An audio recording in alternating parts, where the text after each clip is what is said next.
radioprotección habíamos hablado de 3 conceptos básicos para hacer radioprotección. Teníamos eh, el tiempo que venía de la mano con la técnica, que había que disminuirlo para poder hacer radioprotección.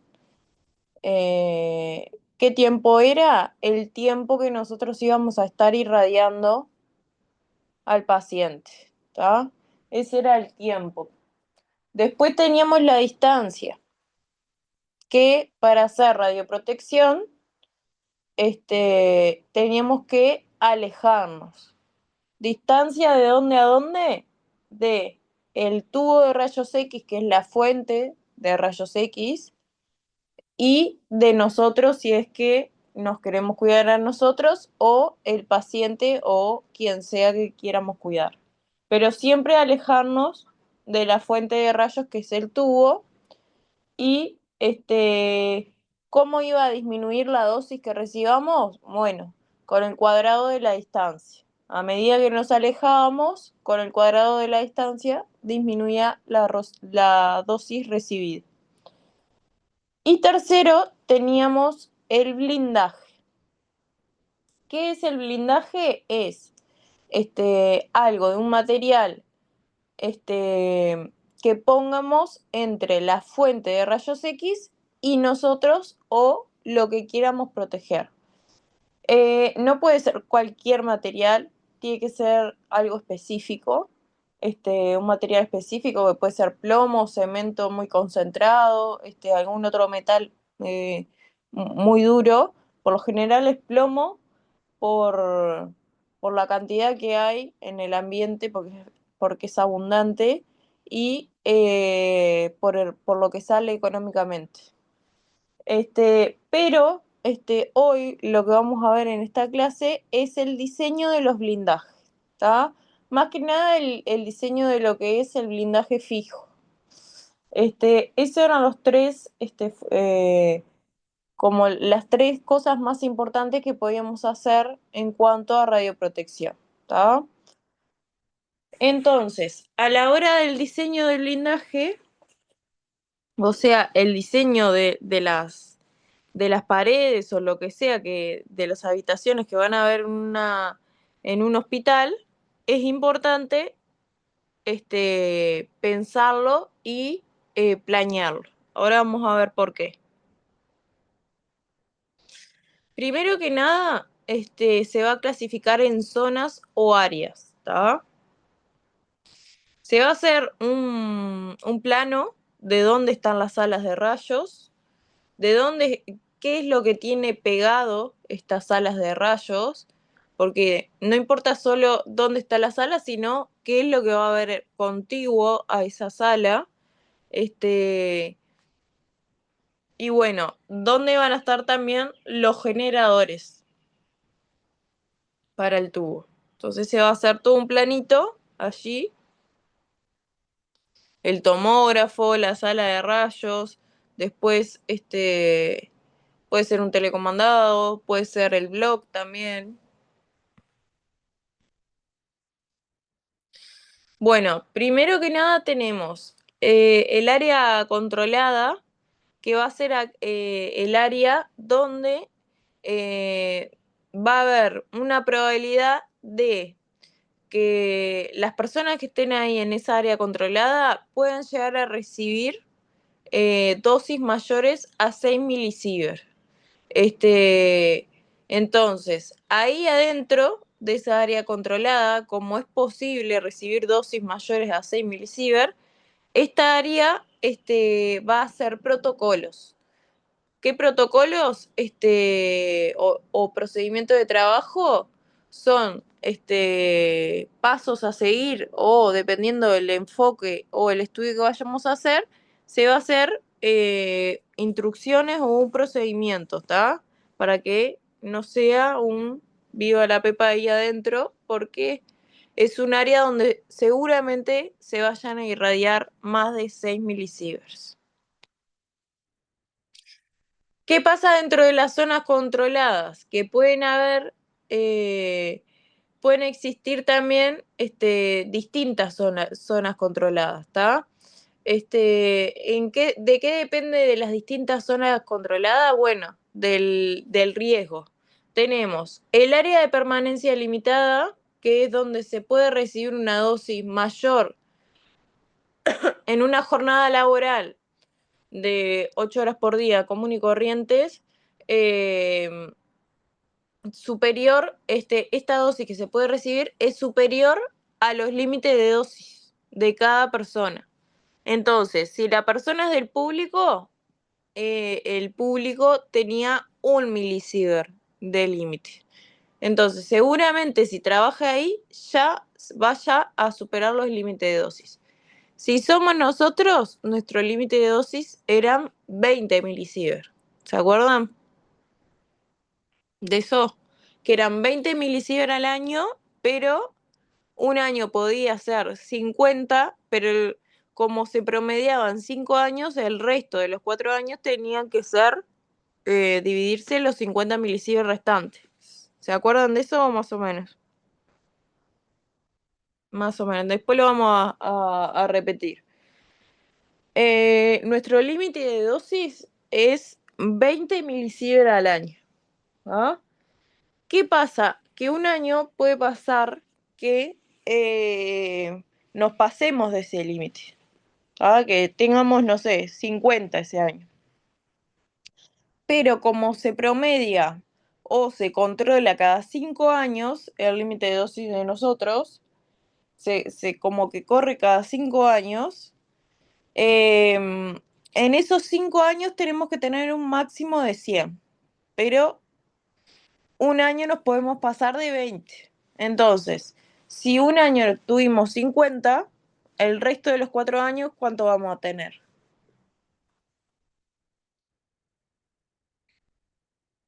El resto de los 50 que se puede tener, nunca pasándonos de los 20. ¿Se entiende eso más o menos?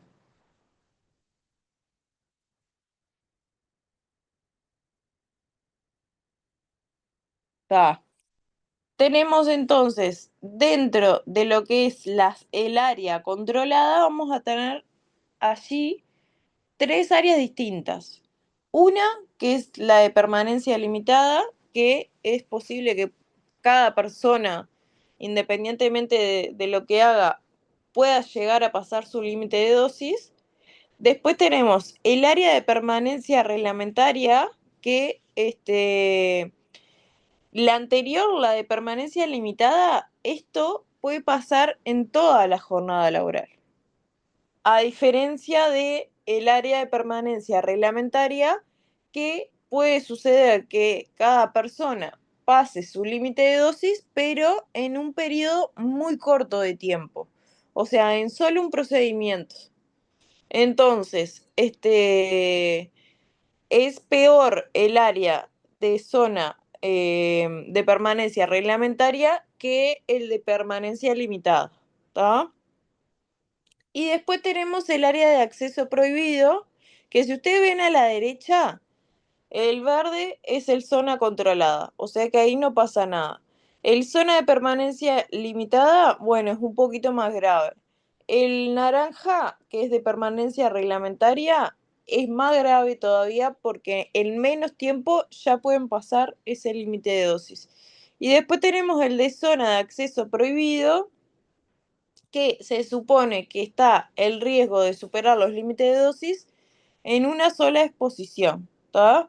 En un ratito ya se puede llegar a pasar los límites de dosis. Entonces, ¿quiénes van a estar ahí únicamente?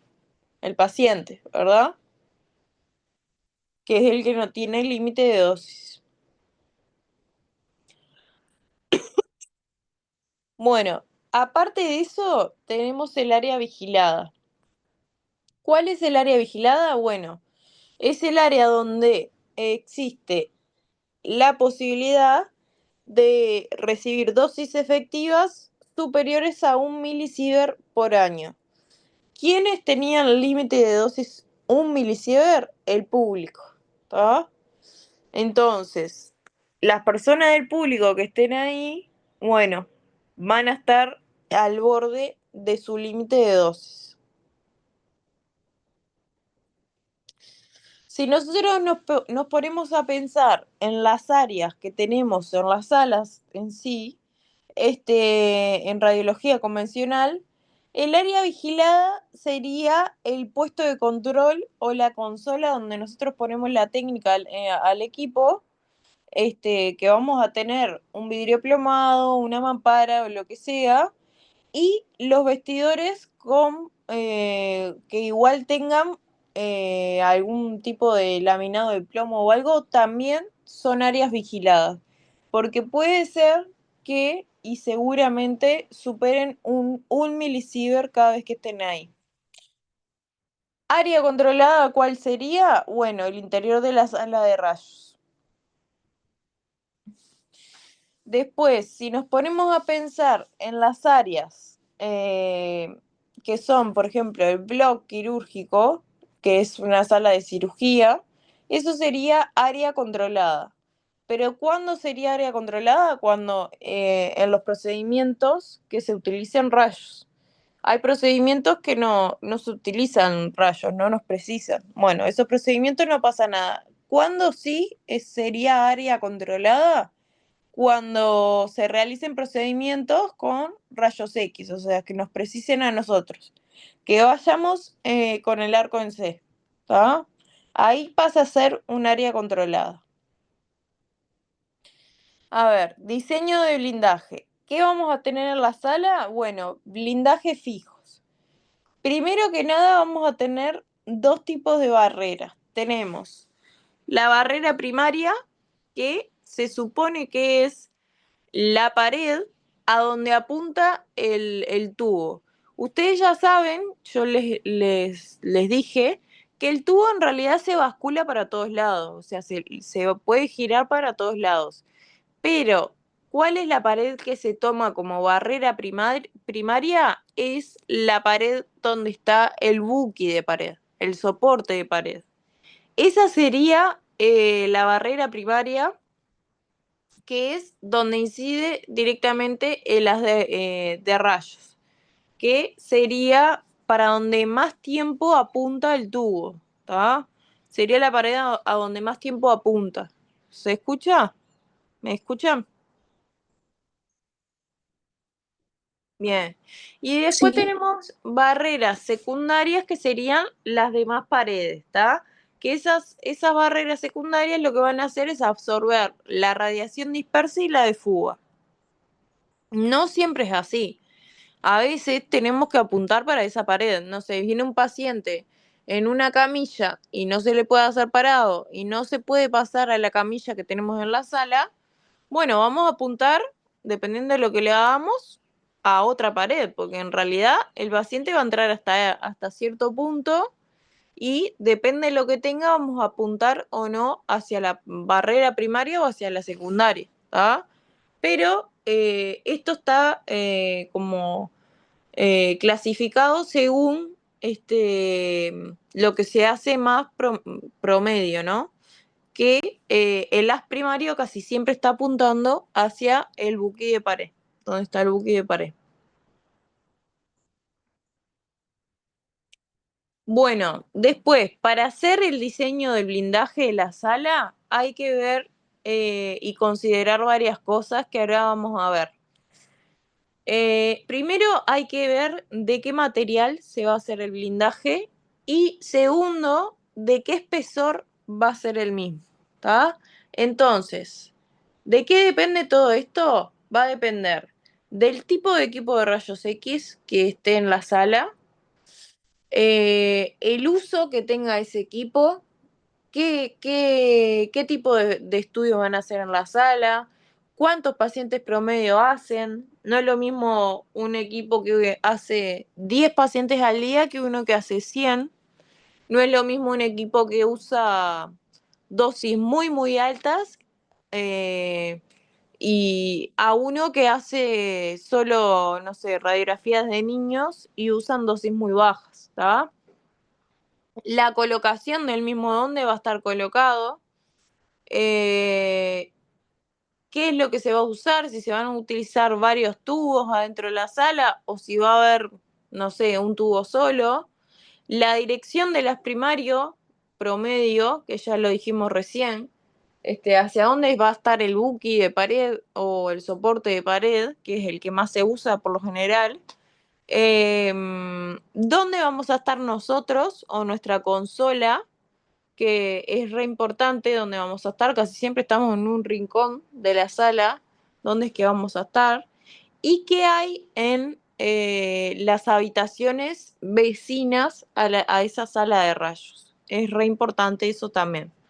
No es lo mismo que al lado haya un depósito que esté, no sé, la puerta de emergencia que está lleno de gente siempre. No es lo mismo. Bueno, en cuanto al equipamiento, también lo mismo. Eh, es peor, sí. Denme un segundo, voy a tomar agua.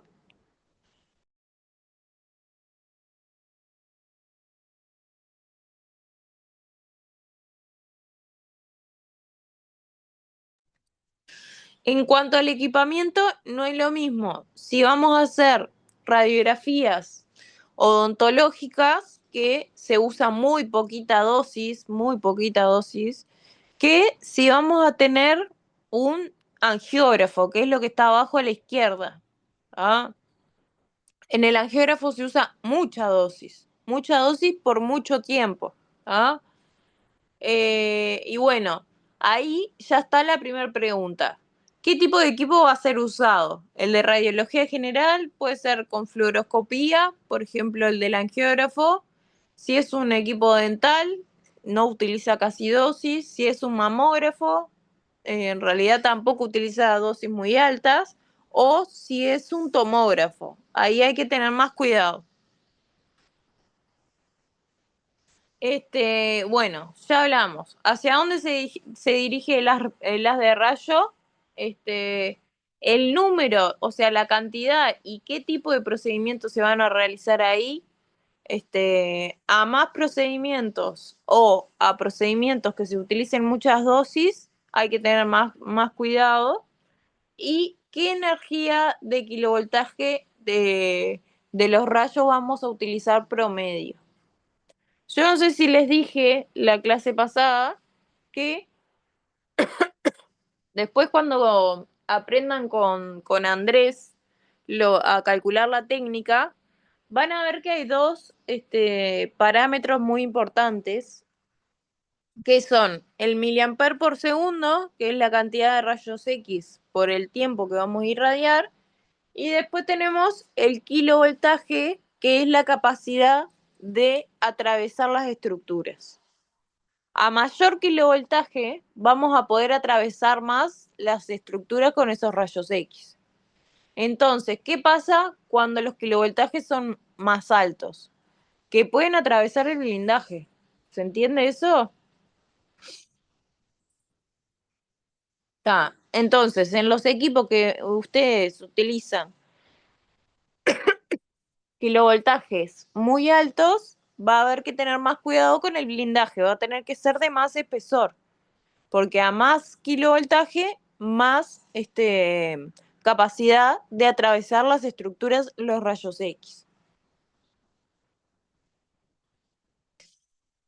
Bueno, lo mismo que les venía explicando recién, que depende de los equipos de rayo y el uso que tengan, va a haber que tener más cuidado. Ahí, por ejemplo, da un ejemplo que el equipo dental usa un bajo miliamper por segundo y un bajo kilovoltaje, y además se realizan pocas radiografías a la semana. Pero un tomógrafo se usa todo el tiempo, el tomógrafo va a tener un kilovoltaje muy alto, altos miliamper, y además se usa todo el tiempo. Entonces, siempre va a haber que planear bien el blindaje de la sala del tomógrafo, y capaz que el de dental no va a haber que tener tanto cuidado. Obvio que siempre hay que tener todo perfecto, pero el blindaje va a ser mucho más leve que el de la sala de tomografía. Bueno, los miliamperes por segundos totales usados cada semana nos va a dar la cantidad de dosis de rayos X que vamos a usar. Pero lo que les dije recién, el kilovoltaje está relacionado con la dosis, pero es el poder de penetración de estos rayos X, o sea, el poder de atravesar las estructuras. Entonces, a más miliamper, o sea, a más dosis y a más poder de atravesar las estructuras, vamos a necesitar mayor blindaje. Lo mismo que les decía recién. Bueno, no sé si se dan cuenta acá en esta sala, a la derecha está hay una mampara como una ventana que es un vidrio plomado, que atrás de eso vamos a estar nosotros vigilando al paciente cuando hacemos el disparo. ¿Ah? Ese vidrio se supone que es plomado y que la pared también está forrada, perdón, la pared también está forrada de plomo, ¿tá? Siempre que vayamos a disparar, a hacer el tiro o el disparo de rayos, tenemos que estar en la cabina de control. Que esa área habíamos dicho que es protegida, ¿tá? Ahí podemos mirar al paciente, podemos hablar con el paciente o lo que sea, pero nosotros vamos a estar resguardados, ¿tá? Tá, eso. ¿Qué habíamos dicho con la pared que sostiene el buki? Que es, sí, la que sostiene el buki o la que tiene el soporte para hacer las placas de pie. ¿Qué habíamos dicho con esa pared? Había que tener le íbamos a dar más importancia o menos que las otras.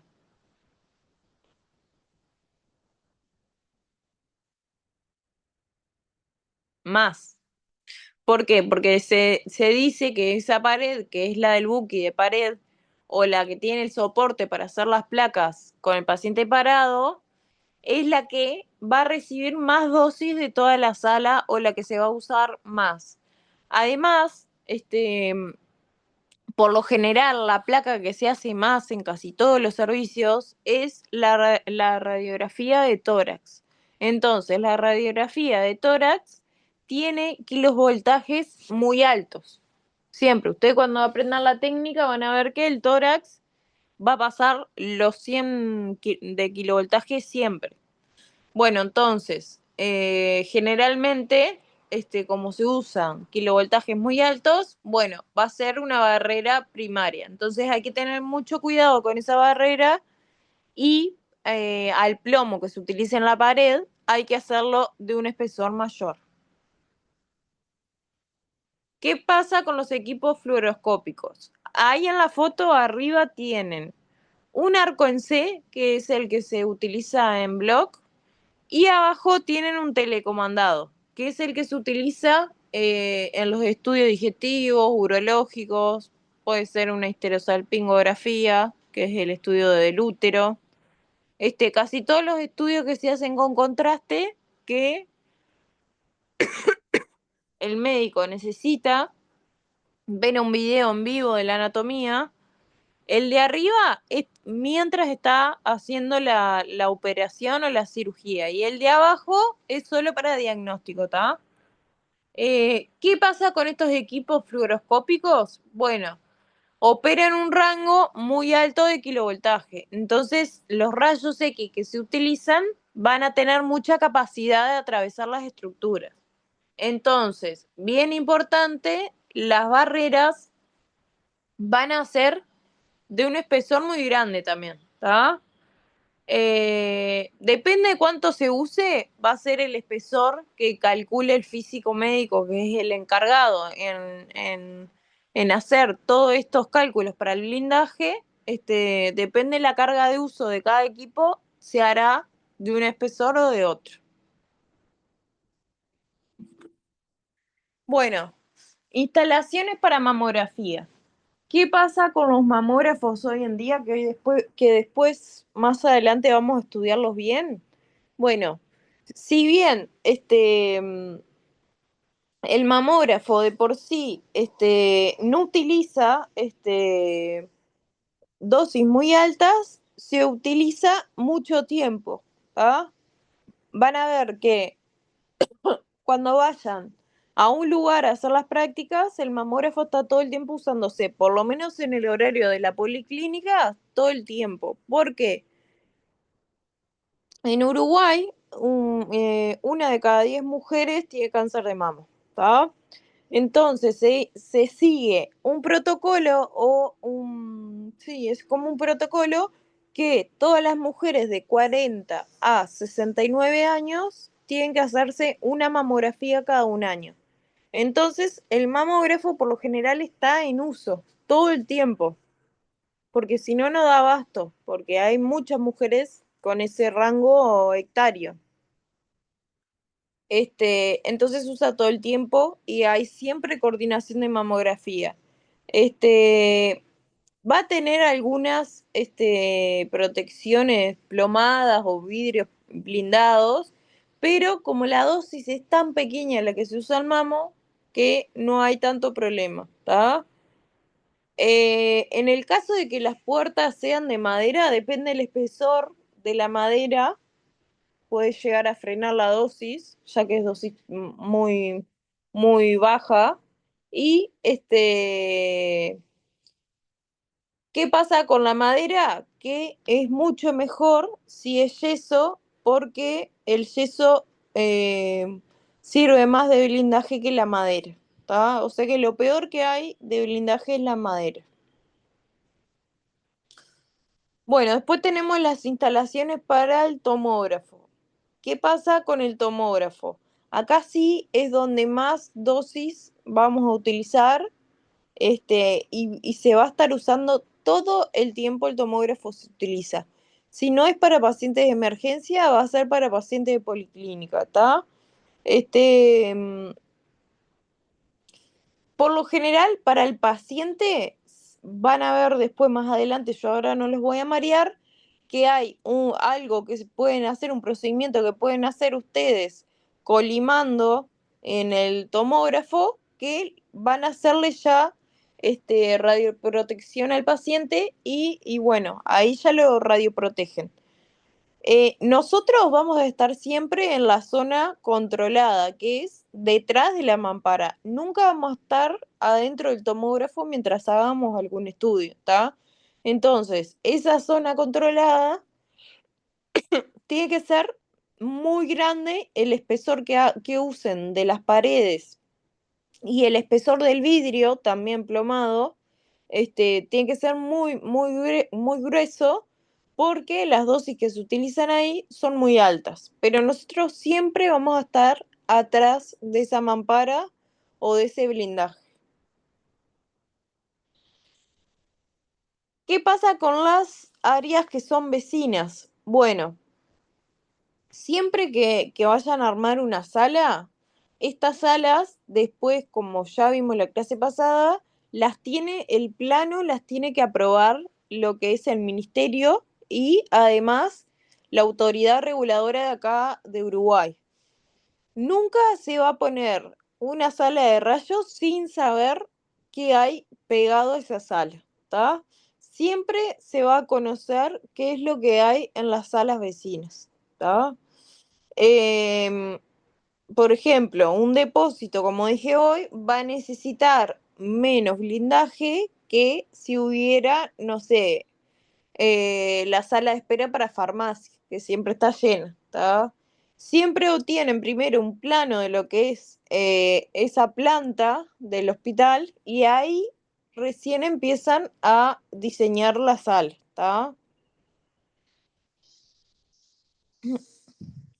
Bueno, ¿qué es lo que se va a tener en cuenta también para el blindaje radiológico? Bueno, la dosis que se recibe por semana, o sea, la dosis que se va a utilizar por semana en esa sala, bueno, se va a tener en cuenta.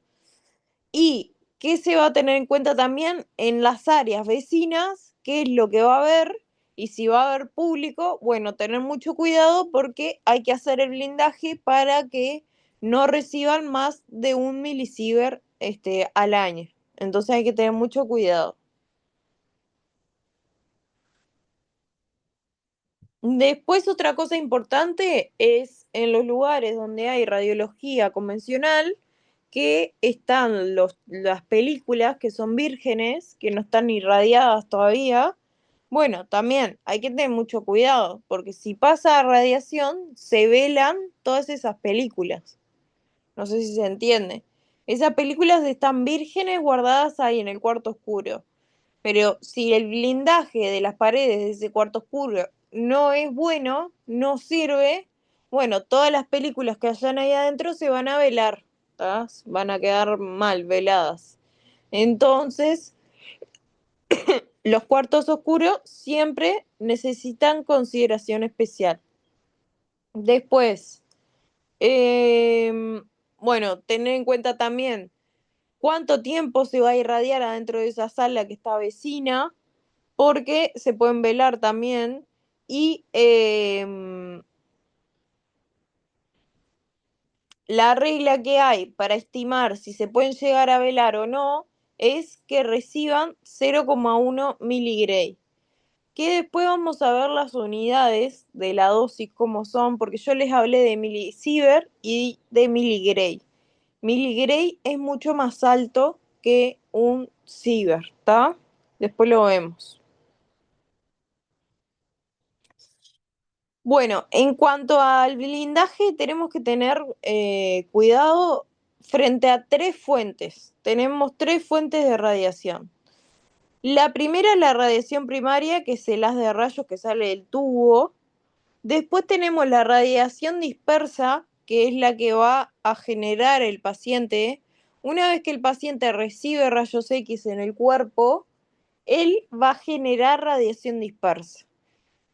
Esto lo vamos a ver después, la clase que viene, lo de la radiación dispersa. Pero básicamente, y explicado a lo criollo, una vez que el paciente es irradiado, el cuerpo va a expulsar un átomo que va a ser radiación y eso sería la radiación dispersa, ¿tá? Después tenemos la radiación de fuga, que es la que sale del tubo disparada para cualquier lado, que es mucho menos. Pero sí tenemos que tener y darle importancia a estas tres fuentes.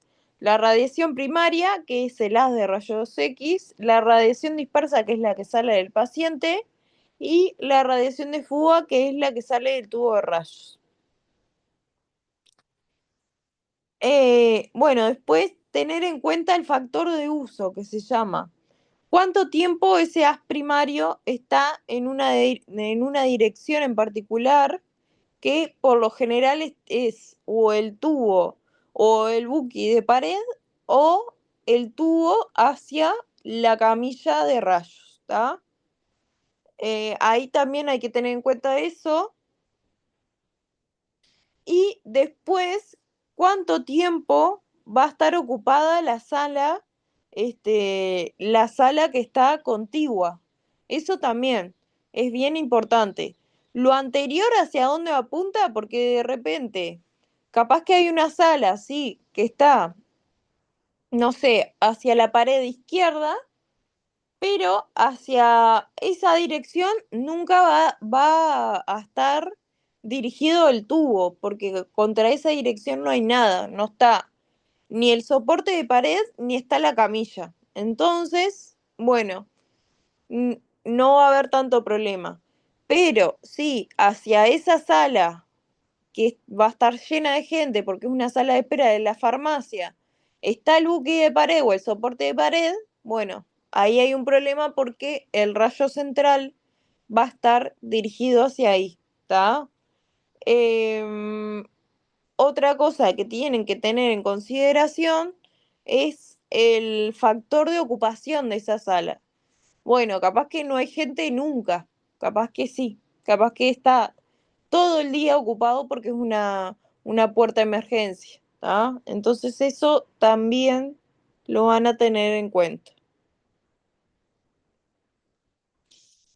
Carga de trabajo, bueno, carga de trabajo se le llama a cuánta radiación promedio a la semana van a utilizar en esa sala. Se mide en miliamper pero por minuto. Y obviamente que va a variar mucho según el kilovoltaje promedio. No es lo mismo hacer irradiar a un paciente con dosis altas, pero que no tenga mucha capacidad de atravesar las estructuras, a irradiar a ese mismo paciente con dosis altas, pero que tengan esos rayos X, que tengan la capacidad, una capacidad alta de atravesar las estructuras. Entonces ahí se complica más que lo anterior. Por lo general, la carga de trabajo, que es la cantidad de dosis o radiación que se utiliza en esa sala, se sobreestima groseramente. Todo se va a hacer, se va a estimar un poquito más, ¿está? Y bueno, esto también se tiene en cuenta a la hora de diseñar el espesor que va a tener el blindaje de cada sala.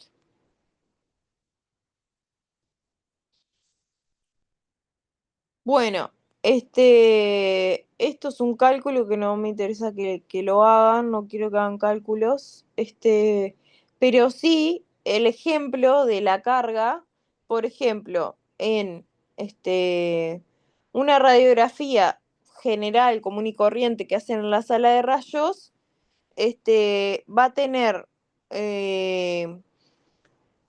mucha menos dosis que lo que es fluoroscopía, que es el Block, pero va a tener promedio más kilovoltajes. Entonces hay que tener más cuidado, ¿tá? La mamografía es muy poco el kilovoltaje que se va a utilizar y la dosis también. Entonces no hay que tener un espesor muy, muy grotesco en el blindaje de esa sala. Y dental menos que menos, ¿está? Dental mucho menos.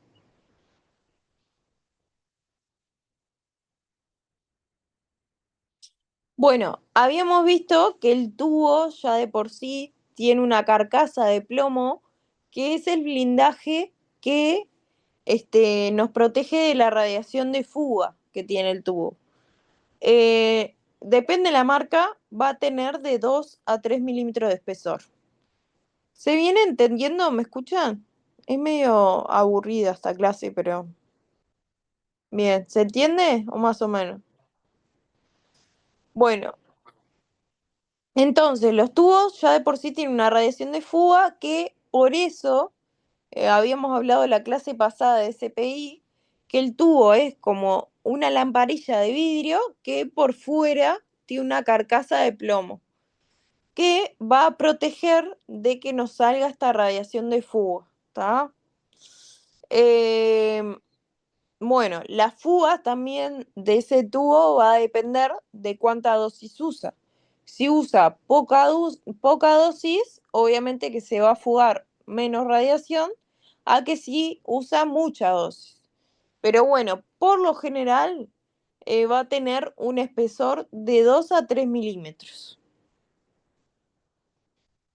¿Cuáles son los blindajes que tienen mayor problema por lo general?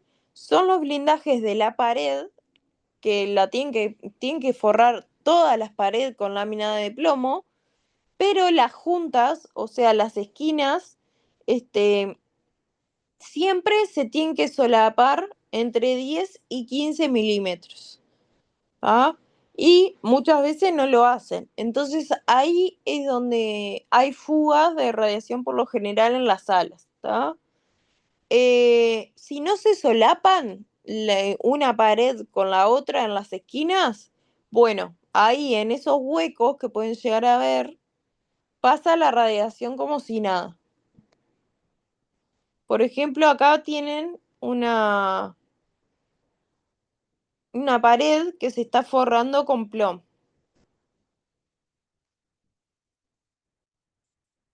Bueno, después en muchos lugares usan vidrio normal. El vidrio normal no está, no sirve como blindaje, o sea, no es aceptable. Sí o sí tiene que ser un vidrio plomado. O también hay un acrílico que se utiliza.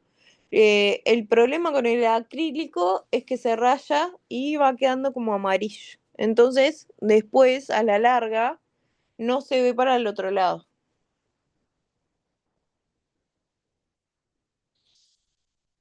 Bueno, ahí tienen lo que es el vidrio plomado, obviamente es transparente y hay de varios espesores. Dependiendo lo que requiera esa sala, va a ser de más o menos espesor.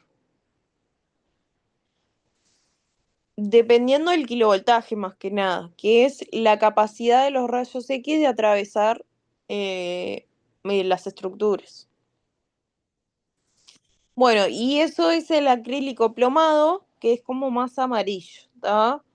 Es transparente, sí, pero es más amarillo y se raya con más facilidad. Hay de muchas medidas, así que según el requerimiento de la sala se va a poner uno u otro.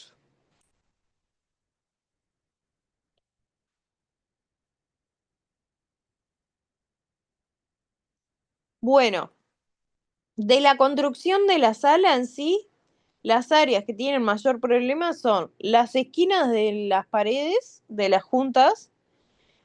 Después todo aquello que quieran poner en las paredes, por ejemplo, un aire, no sé, una repisa, todas esas cosas que se hacen agujeros en la pared son un problema también, o en el suelo puede ser. Los marcos de las ventanas. Por lo general, en las salas no hay ventanas, hay puertas que salen y entran. Van a ver que casi todas las salas son habitaciones ciegas, no tienen luz natural. No hay ventanas para mirar para afuera.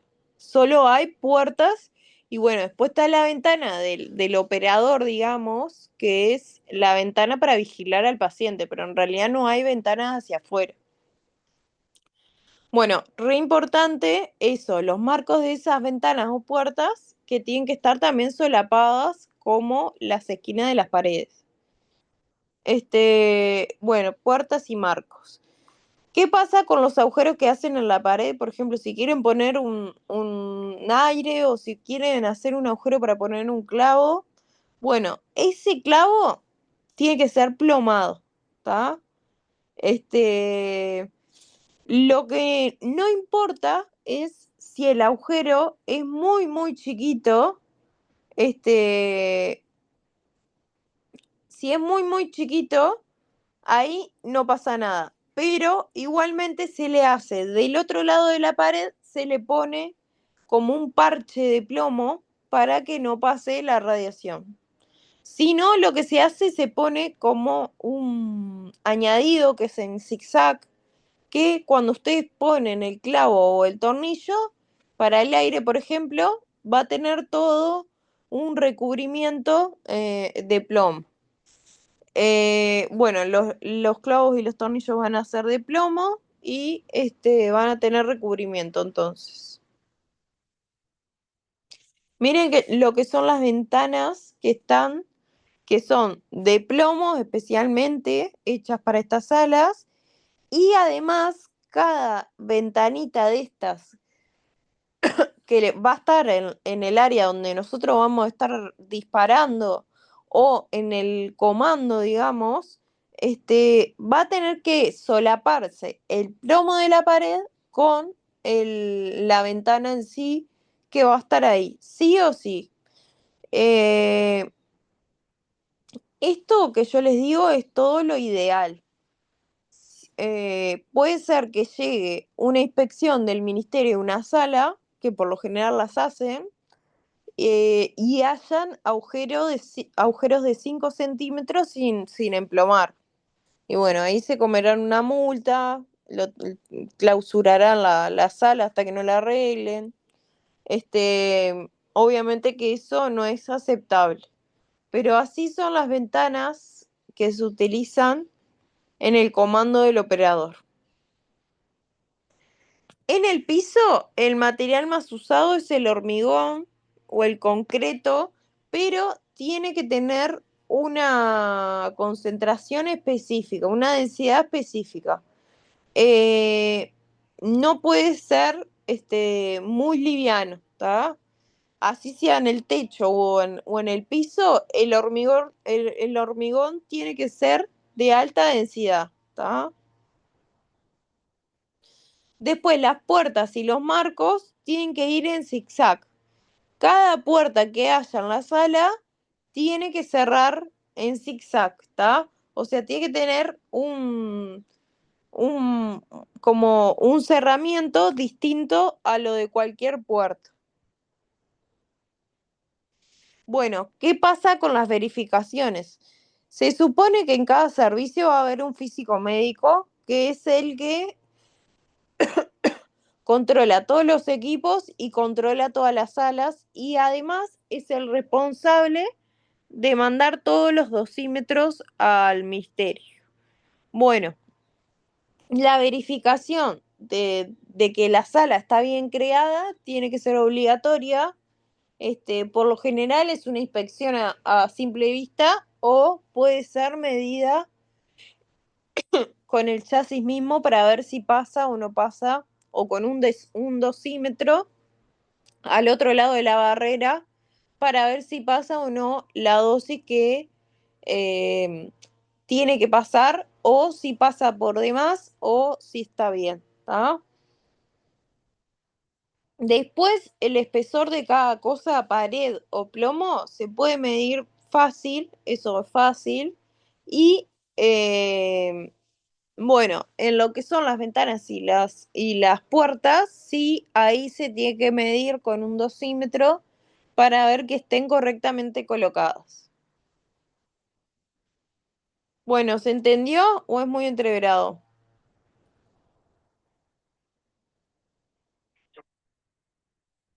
Bueno, ¿preguntas de esta clase?